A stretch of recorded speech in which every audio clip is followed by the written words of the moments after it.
신약성경 299면 고린도서 12장 7절 말씀입니다. 우리 다 같이 넉절을 함께 읽습니다. 여러 계시를 받은 것이 지극히 크므로 너무 자만하지 않게 하시려고 내 육체의 가시 곧 사탄의 사자를 주셨으니 이는 나를 쳐서 너무 자만하지 않게 하려 하심이라.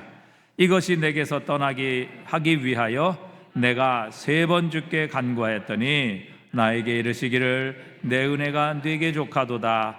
이는 내 능력이 약한 데서 온전하여짐이라 하신지라. 그러므로 도리어 크게 기뻐함으로 나의 여러 약한 것들에 대하여 자랑하리니 이는 그리스도의 능력이 내게 머물게 하려 함이라. 그러므로 내가 그리스도를 위하여 약한 것들과 능력과 궁핍과 박해와 곤고를 기뻐하노니 이는 내가 약한 그때에 강함이라. 아멘. 제가 기도하고 또 말씀 전하도록 하겠습니다. 사랑과 은혜가 많으신 하나님 아버지, 이제 말씀을 전합니다. 하나님 말씀 가운데 하나님 역사해 주시고 우리가 이 말씀 가운데 하나님 순종과 결단으로 나아갈 수 있는 저희들의 삶들을 될 수 있도록 주님 인도하여 주시옵소서. 주님 감사드리오며 살아계신 예수 그리스도 이름으로 기도드리옵나이다. 아멘. 우리는 살아오면서 기쁘고 즐거운 날도 있었고요. 그리고 또 한편으로는 참 힘들고 지쳤던 그런 날들도 아마 있으셨을 겁니다.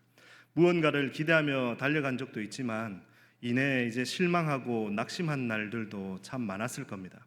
그래서 우리는 겉으로는 멀쩡해 보여도 그리고 누구나 말 못할 상처 하나쯤은 마음에 안고 그렇게 살아가고 있습니다. 마음엔 병이 오고 죄책감도 함께 마음에 쌓이기 시작을 하죠. 그러다가 보면 어느새 마음속에 하나둘씩 가시가 되어 버립니다. 마음속 깊은 곳에 쌓여있던 그 감정들, 말 못할 그 억울함, 그리고 아무에게도 이해받지 못했던 외로움, 용서하지 못한 채 남아있는 분노, 이런 것들이 마음 안에서 응어리처럼 이제 자리를 잡을 수 있는 것이죠. 또 반복되는 자책과 실망, 후회는 결국 가시가 되어서 우리를 지치게 만듭니다. 이런 감정들이 해결되지 않고 그대로 남아있으면 화나 두려움, 외로움 같은 것들이 마음속에 자꾸 이제 쌓여만 가게 되는 겁니다. 겉으로는 멀쩡해 보여도 내면은요 점점 무거워지고 결국 삶 전체가 지치고 무기력해지는 겁니다. 심리학에서 이런 것들을 뭐라고 하냐면 내면화된 트라우마라고 이렇게 이야기를 합니다. 그리고 또 부정적인 핵심 신념이다라고 이렇게 이야기를 하고 있습니다. 어린 시절 부모의 말 한마디, 친구에게 받았던 상처, 그리고 실패 후에 들었던 부정적인 평가들이 우리 안에 그대로 이제 남아 있다 보면 그것이 나도 모르게 나는 가치 없는 사람이야 라고 생각을 합니다. 그리고 나는 사랑받지 못하는 사람이야 라고 이렇게 생각을 하게 되죠. 그리고 또 나는 실패자다 라고 이렇게 생각을 하면서 살아가게 되는 겁니다. 그렇게 굳어진 생각은 마음속 깊은 뿌리를 내려서 감정은 물론이고요. 그리고 사람들과의 그 관계뿐만이 아니라 특별히 하나님과의 그 관계에서도 멀어지게 되는 겁니다. 심지어 말씀을 들어도 이건 나랑 상관없는 이야기라고 하면서 문을 닫아버리게 되는 거죠. 말씀을 듣고 은혜를 받아야 하는 그 자리에 앉아 있으면서도요 어떤 생각을 하냐면 마음속 깊은 곳에서 하나님은 나 같은 사람은 안 보실 거다라고 이렇게 생각을 하면서 말씀을 듣습니다. 그리고 나는 변화될 수 없어 라고 하면서 이제 말씀을 듣게 되죠. 더 나아가서 이 말씀은 누구를 향한 말씀이라고 하면서 정죄해버리면서 말씀을 듣기 시작을 하는 겁니다. 그렇게 마음의 벽이 세워지고 점점 더 하나님의 그 사랑과 위로에서 멀어지게 되는 것입니다. 그런데 하나님은 우리에게 그 벽을 허물어뜨리기를 원하십니다. 그 벽을 허물고 우리의 마음 한가운데 다시 은혜가 흐르기를 원하십니다. 그 시작은 내 안에 있는 가시를 인정하고 그 아픔을 하나님 앞에 솔직하게 드러낼 때 이제 시작이 되는 겁니다. 바울도 자신의 그 삶에 그런 가시가 있었다라고 이렇게 고백을 하고 있죠. 그는 그것을 육체의 가시라고 표현을 했고 그것이 마치 사탄의 사자처럼 자신을 괴롭게 했다라고 이렇게 말하고 있습니다. 그는 고통이 사라지기를 간절히 기도했지만 하나님은 내 은혜가 내게 족하다라고 하면서 내 능력이 약한 데서 온전하여진다라고 바울에게 그렇게 말씀하셨습니다. 하나님은 그 가시를 없애기보다 그 약함 속에서 은혜를 경험하게 하셨습니다. 이 말씀은 바울에게만 주신 말씀이 아니라 오늘 우리에게 동일하게 주시는 하나님의 음성인 겁니다. 지금은 소천하셨지만 수많은 책과 설교로 전 세계의 그리스도인들에게 영향을 줬던 팀 켈러 목사님이 계십니다. 목사님은 그 생애의 마지막 몇 년간 췌장암을 투병하면서 그렇게 아프게 돌아가셨습니다. 목사님이 이렇게 고백을 하는 겁니다. 암은 나를 더 깊이 하나님을 사랑하게 했다라고 이렇게 고백했습니다. 완전히 치유되지 않았지만 그 고통은 목사님의 그 신앙을 연단하는 도구가 되었습니다. 우리가 원하는 방식으로 고통이 사라지지 않아도 하나님은 그 고통의 시간 안에서 일하시고 우리를 다듬으시고 하나님의 사람으로 빚어 가시는 겁니다. 바울처럼, 그리고 팀 켈러 목사님처럼 말입니다. 우리도 때로 바울처럼 기도하고 하나님의 음성을 기다리고 있지만 그 고통이 곧바로 사라지지 않을 때가 참 많습니다. 병은 낫지 않고 관계도 회복되지 않고 마음속에 그 상처는 여전히 아물지 않고 남아있을 때 우리는 이렇게 하나님 앞에 묻게 되죠. 하나님, 왜 제 기도에는 응답하지 않느냐라고 하는 겁니다. 하나님, 왜 저를 외면하고 계시는 것 같은 그런 느낌을 우리가 지울 수 없습니까? 라고 하는 그런 질문을 하나님 앞에 하게 됩니다. 만약 이 고통이 단순한 우연이 아니라면 그 안에는 분명히 하나님의 뜻이 있을 겁니다. 그래서 오늘 하나님께서 왜 우리 삶에 그 가시를 허락하셨는지, 그리고 그 고통 속에서 우리가 무엇을 바라보며 살아가야 하는지를 함께 묵상해 가면 좋을 것 같습니다. 왜 우리는 개인적으로 가지고 있는 이 가시에 머무를 수밖에 없을까요? 가시는 우리 인생에서 쉽게 사라지지 않는 고통의 흔적입니다. 그런데 하나님은 그 고통의 흔적, 즉 이제 가시를 완전히 없애지 않으시고 우리 안에 남겨두셨습니다. 그 이유는 하나님께서 우리의 고통을 통해 일하시기 때문입니다. 하나님은 우리의 아픔을 즉시 없애주지 못하시는 분이 아니라 그 고통의 시간을 통해서 우리를 다듬으시고 우리의 믿음을 깊고 단단하게 세워가시는 분이십니다. 그래서 어떤 때는 우리가 아무리 기도해도 가시는 당장 사라지지 않을 수가 있습니다. 하지만 그 아픔이 지속되는 바로 그 자리에서 하나님은 우리를 더 깊이 만나주시고, 그리고 그 고통을 통해서 오히려 은혜의 자리에 이르게 하시는 겁니다. 왜냐하면 우리가 약해질 때 바로 그 약함의 그 자리에 하나님의 능력이 머물기 때문입니다. 그래서 그 가시는 우리에게 쉽게 사라지지 않는 것입니다. 성경을 보게 되면요, 이런 고통이 단지 바울에게만 있었던 게 아닙니다. 요셉은 형제들의 그 미움으로 인해서 노예가 되었고요, 억울한 누명을 쓰고 감옥에 갇혔습니다. 그러나 그 하나님은 이제 그 고난의 그 시간을 통해서 요셉을 다듬으셨습니다. 결국 온 나라를 살리는 통치자로 세우셨죠. 다윗 역시 기름 받은 후에 곧바로 왕이 된 게 아니었습니다. 오히려 사울에게 쫓기면서 수년을 광야에서 눈물로 지내야만 했습니다. 그 외로움과 두려움의 그 시간 동안 하나님은 다윗의 중심을 다듬고 훈련시키셨습니다.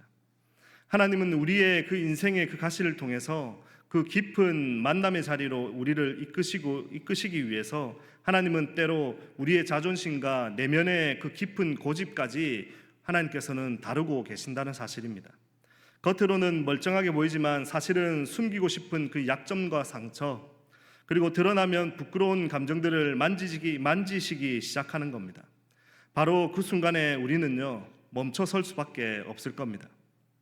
그 과정에서 우리가 붙잡고 있던 자기 확신과 내면의 고정관념을 하나님께서는 다루시기 시작을 하는 겁니다. 바로 그 순간 내 힘으로 해결하려고 했던 시도들, 강한 사람처럼 보이고 싶었던 태도, 그리고 사람들에게 잘 보이기 위해서 노력했던 모습들이 이제는 멈춰서게 되는 겁니다. 그렇게 멈추게 되는 데는 이유가 있습니다. 바로 내 기준과 체면을 찌르는 가시 때문입니다. 그래서 가시는요, 우리의 자존심을 건드려 버리는 겁니다. 바울이 경험했던 가시는 단순한 육체적인 고통만이 아니었습니다.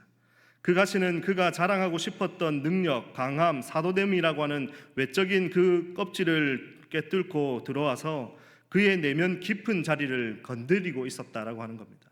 우리도 마찬가지입니다. 하나님은 때로 우리의 내면 깊숙한 자기 확신과 체면, 내 기준을 계속해서 다루고 계시는 겁니다. 우리가 숨겨왔던 연약함, 버티기 위해서 쌓아왔던 자존심의 그 껍데기를 하나님께서는 건드리시는 겁니다. 그때 우리는 멈춰설 수밖에 없습니다. 내가 붙들고 있었던 체면, 강한 척하던 그 모습이 무너지고 나서야 비로소 이제는 하나님 앞에 진짜 나로 설 수 있게 되는 것입니다. 자존심이 무너질 때 은혜가 머무를 수 있는 그 공간이 이제 생겨나게 되는 겁니다. 자존심은 우리를 세우는 듯 하지만 오히려 은혜를 막는 벽이 되기도 합니다. 하나님은요, 그 벽을 허무시고 우리가 스스로 강하다고 여겼던 그 영역을 건드리셔서 우리를 이제 멈춰 세우게 되는 겁니다. 그래서 멈춤은 끝이 아니라 은혜가 되는 시작입니다. 성경에 나오는 베드로가 그랬습니다. 그는 누구보다 자신감 있고 예수님을 끝까지 따를 거라고 고백했지만 정작 그 위기 앞에서는 예수님을 3번이나 부인하지 않았습니까? 스스로 감당할 수 없는 그 죄책감에 무너져 버렸습니다. 그의 자존심은요, 철저히 깨져 버렸습니다. 그는 그 누구보다도 자신의 그 연약함 앞에 설 수밖에 없었습니다. 하지만 바로 그때 예수님이 그를 다시 부르셨죠. 책망보다 뭐라고 하셨습니까? 네가 나를 사랑하느냐라고 물으셨습니다. 그 물음 속에 베드로는 회복이 되었습니다. 가시는 우리를 멈추게 만들고 스스로를 돌아보게 하지만 우리는 그때 비로소 깨닫게 되는 겁니다. 내가 누구인지, 그리고 누구의 은혜로 내가 살아가고 있는 사람인지를 깨닫게 되는 겁니다. 내가 붙들었던 생각과 자기 확신이 내려질 때 비로소 하나님의 은혜가 이제는 내 안에 머물 자리가 생겨나게 되는 겁니다. 하지만 문제는요, 그 가시가 여전히 우리 안에 눌린 채로 남아있을 때입니다. 은혜로 내려놓지 못한 그 자존심과 감정들은 결국 나 자신만이 아니라 주변 사람들에게도 상처를 주게 되는 겁니다. 가시는 결국 주변 사람들에게 상처를 주는 것입니다. 가시는 마음 깊은 곳에만 이제 머무르지 않습니다. 제대로 치유되지 않은 그 상처와 자존심은요, 미움과 억울한 감정은 결국 말과 행동으로 흘러나와서 가장 가까운 사람들에게 말로 마음의 그 상처를 남기게 됩니다. 내가 받은 그 상처가 어느 순간 다른 사람에게 주는 상처가 되어버리는 거죠. 마음속에 오래 쌓여있던 그 아픔이 풀리지 않으면 그것은요, 화로 바뀌고 말과 태도로 드러나게 되는 겁니다.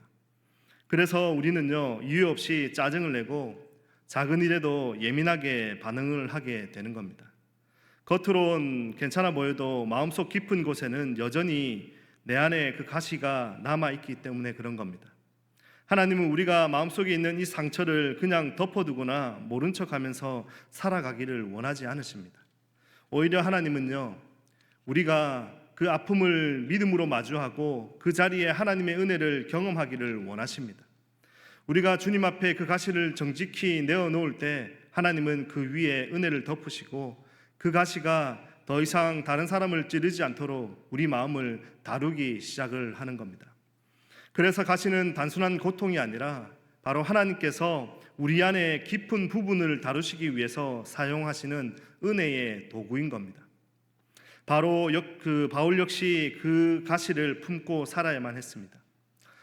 그는 하늘의 그 비밀을 알고 그 보고도 수많은 교회를 세우고 능력 있는 사도로 쓰임받았던 사람이었습니다. 사람들이 보기에는요, 모든 걸 가진 사람처럼 보였습니다. 그런데 그 믿음의 그 거장처럼 사람들은 그 바울을 느꼈을지 모릅니다. 하지만 그의 마음 깊은 곳에는 자신을 찌르고 넘어지게 만드는 그 가시, 즉 이제 지워지지 않는 아픔과 한계가 그에게는 늘 있었다라고 하는 겁니다. 그 가시는 단순한 질병이 아니라 바울이 하나님 없이는 한순간도 살아갈 수 없다는 걸 매일 느끼게 해주는 하나님의 특별한 은혜였습니다. 그리고 바울의 그 고백은 지금 우리의 삶에도 적용이 되는 그 진리인 겁니다. 우리가 미처 인식하지 못한 채 마음속에 붙잡고 있던 상처와 분노, 그리고 미움과 억울함, 그것들이 풀리지 않으면 결국 사람들을 향한 말과 행동으로 흘러가고 상처받은 그 내가 결국은 다른 사람들을 상처 입게 하는 그 악순환이 계속해서 우리 안에 생겨나게 되는 겁니다. 그렇다면 이쯤에서 우리가 한 가지 중요한 사실을 한번 깨달아야 합니다. 가시는 결국 무엇이냐 하는 겁니다. 가시는 단순히 육체의 통증이나 눈에 보이는 그 문제만이 아닙니다. 더 깊이 들여다보면 그 가시의 뿌리에는 우리 마음에 충족되지 않는 결핍이 있는 겁니다. 사랑받고 싶어하는 그 갈망, 그리고 인정받고 싶어하는 마음, 이해받고 싶은 그 외침, 그런 마음들이 오랫동안 채워지지 않으면 결국은 고통이 되고, 그 고통은요 가시처럼 바뀌어서 마음속 어딘가를 계속 찌르면서 살아가게 만드는 겁니다. 그리고 그 가시는 점점 우리의 시선을 왜곡시켜 버리는 겁니다. 하나님의 부르심조차 의심하게 만들고, 나는 사랑받지 못하는 사람이다라고 생각을 합니다. 나는 자격이 없는 사람이다라고 이렇게 생각을 하게 되는 겁니다. 이런 생각들이 쌓여서 우리의 정체성을 흔들어 버리는 겁니다. 성경 속에 기드온이 그랬었습니다. 하나님께서 그를 이스라엘을 구원할 사사로 부르셨을 때 그는 이렇게 말합니다. 사사기 6장 15절입니다. 우리 함께 읽어보도록 하겠습니다. 그러나 기드온이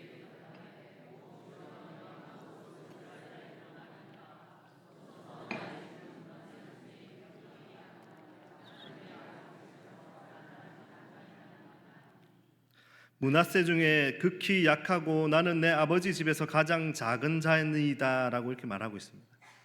그 말 속에는요 자신을 하찮게 여기는 그 결핍의 그 인식이 담겨 있는 겁니다.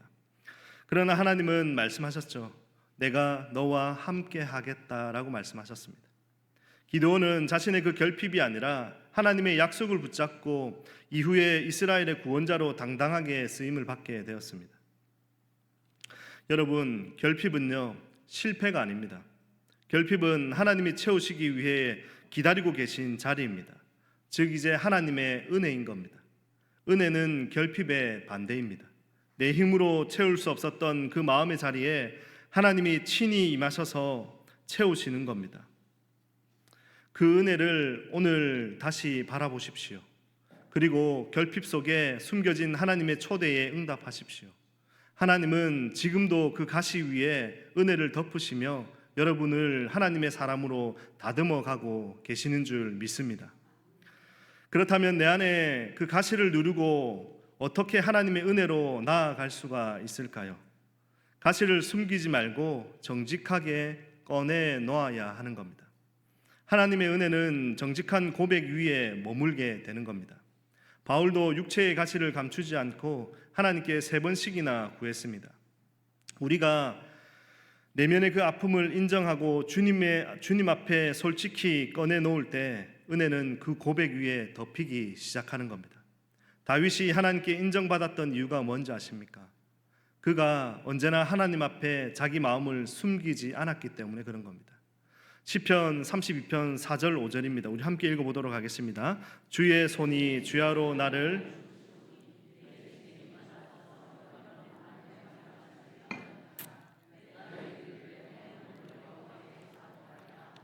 주께 내 죄를 아뢰고 내 죄악을 숨기지 아니하였더니 곧 주께서 내 죄악을 사하셨나이다. 다윗 그는요 아픔도 분노도 두려움도 숨기지 않았습니다. 그는 정직한 그 고백 속에 하나님은 임재하시고 그 마음에 은혜를 부어 주셨던 겁니다. 다윗이 가졌던 수많은 가시들은 그가 하나님께 마음을 여는 그 순간에 은혜로 덮이기 시작을 했고요. 결국 그는 하나님 앞에 찬양을 하며 나아가는 그런 위대한 왕이 되었습니다. 하나님은 우리가 완벽해서가 아니라 진심으로 마음을 열 때 그 위에 은혜를 부어 주십니다. 오늘 여러분 안에 남아있는 가시를 하나님 앞에 솔직히 고백해 나가시는 길을 소망합니다. 그 정직한 고백 위에 하나님은 은혜로 덮어 주실 줄 믿습니다. 우리가 마음속에 가시를 품게 되는 그 이유 중에 하나는요 내가 누구인지에 대해서 잘못된 생각을 품고 있기 때문에 그런 겁니다. 나는 안 돼라고 하는 그런 생각, 늘 부족해, 나는 사랑받지 못해, 이런 생각들이 그게 쌓이게 되면 계속해서 정체성으로 이어지게 되는 거죠. 그런데 하나님은 그렇게 말씀하지 않으십니다. 하나님은 우리를 향해 이렇게 말씀하십니다. 너는 내 사랑하는 자녀라고, 내가 너와 함께 하겠다고, 내가 너를 보배롭고 존귀하게 여긴다라고 하나님께서는 우리에게 말씀하고 계시는 겁니다. 이 말씀을 자주 듣고 마음에 새기고 믿어야 내 안에 자리를 잡으려 하는 그 가시들이 눌려지고 사라지기 시작을 하는 겁니다. 지난번에 저희 교회에 오셨던 고노이 목사님이 이제 이런 간증을 한번 하셨죠. 학창 시절에 학교에서도 집에서도 늘 이제 들어왔던 그 이야기, 너는 문제야, 왜 맨날 그러냐고 핀잔만 들으면서 자랐다라고 이렇게 고백을 하지 않았습니까? 그 말이 계속 반복되다 보니까 목사님이 정말 자기가 쓸모없는 존재라고 믿게 되었다라고 하는 겁니다.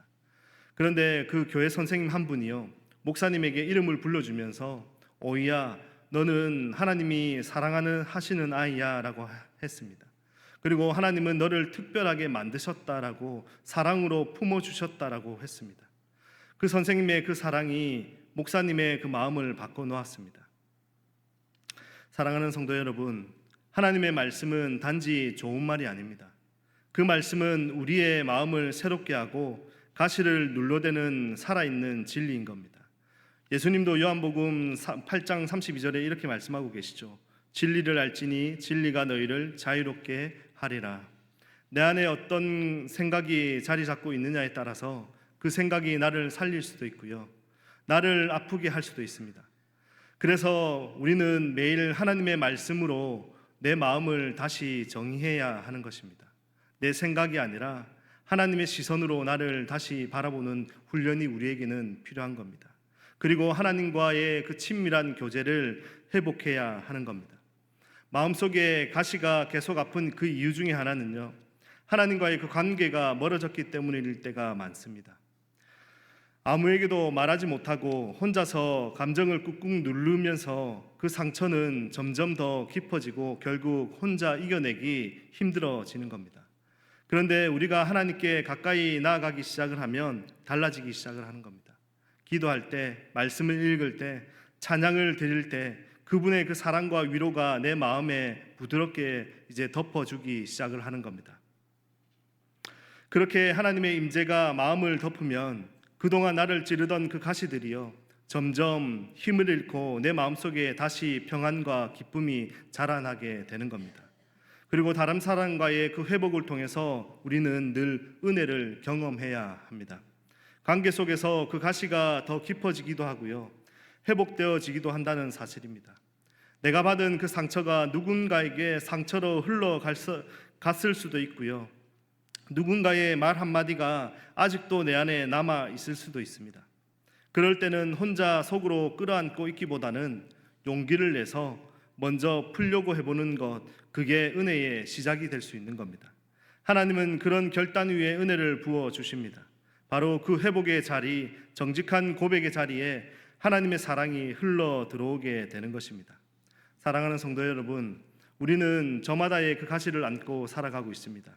겉으로는 멀쩡해 보여도 말 못할 상처 하나쯤은 다들 마음에 품고 있지 않습니까?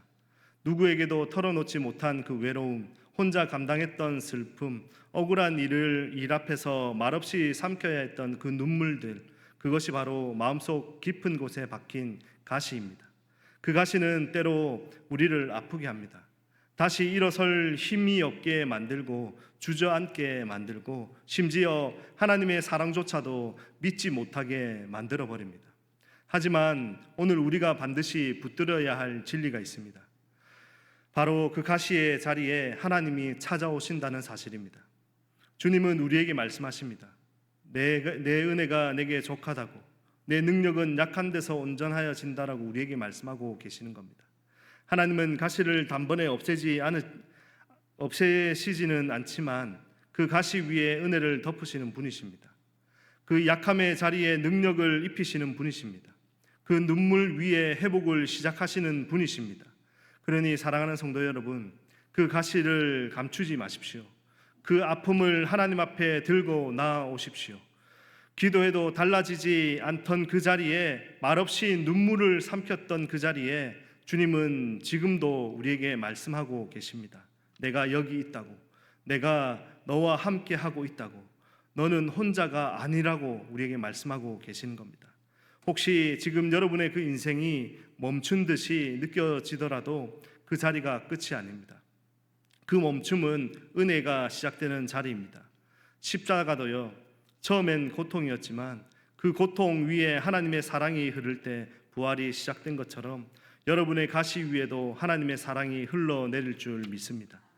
오늘도 주님의 은혜가 여러분들의 그 상처 위에, 눈물 위에, 멈춰선 그 걸음 위에 조용히 그러나 분명히 흐르기를 주님의 이름으로 축복합니다.